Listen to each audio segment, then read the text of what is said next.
चंचल मन को शांत करना बहुत ज़रूरी होता है, क्योंकि अशांत मन में कई सवाल होते हैं और इधर उधर भटक सकता है।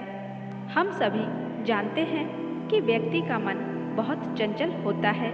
यही कारण है कि मन अशांत रहता है और कई तरह के सवालों का जन्म भी अशांत मन के कारण ही होता है। यदि आप जीवन में शांति चाहते हैं तो इसके लिए ज़रूरी है मन को शांत करना। लेकिन मन को शांत कैसे किया जाए? मन को शांत करने का क्या तरीका है? एक बार एक लड़का गौतम बुद्ध के पास जाकर कहता है, मेरे जीवन में बहुत अशांति है, कृपया करके आप मेरा मार्गदर्शन कीजिए जिससे कि मैं इस अशांति से छुटकारा पा सकूं। गौतम बुद्ध लड़के से जीवन की अशांति का कारण पूछते हैं। लड़का उत्तर देता है, अत्यधिक विचारों के कारण मेरे भीतर बहुत सारे विचार आते हैं जिससे मेरा मन अशांत रहता है। बुद्ध मुस्कुराते हुए कहते हैं, ऊपर आकाश की ओर देखो और बताओ कि तुम्हें सूर्य दिख रहा है। लड़का ऊपर देखता है और कहता है, धूप दिख रही है।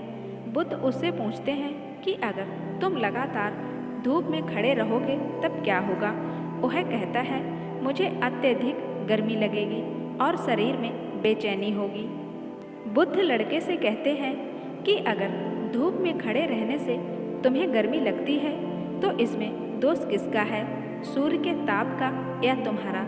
लड़का कुछ सोचने के बाद कहता है, इसका जवाब आप भी बताइए।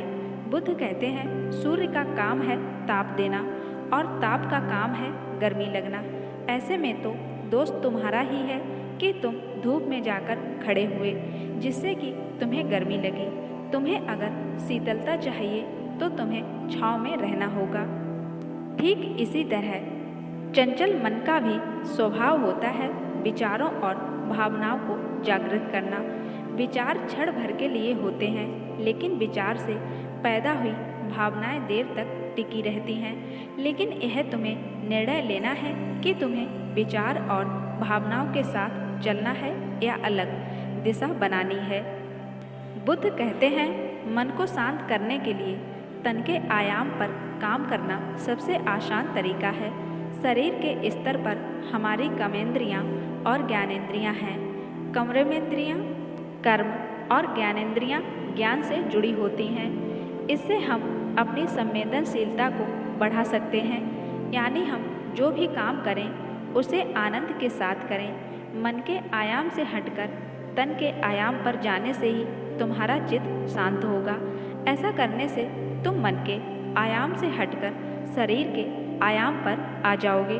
ठीक उसी तरह जैसे तुम धूप से हटकर छांव में आ सकते थे। मन के आयाम से हटने पर तुम्हारी जागरूकता तन पर आ जाएगी। जब तुम तन के आयाम पर काम करोगे तब तुम्हारा चित्त शांत होगा। इसलिए हर काम को तन के आयाम पर करने से मन स्वतः शांत हो जाता है।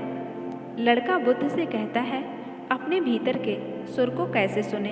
बुद्ध कहते हैं, किसी शांत स्थान पर रहकर जहाँ शांति हो तब अपनी आंखें बंद करो और मन के भीतर चल रहे शोर से हटकर भीतर के सुर को सुनने की कोशिश करो।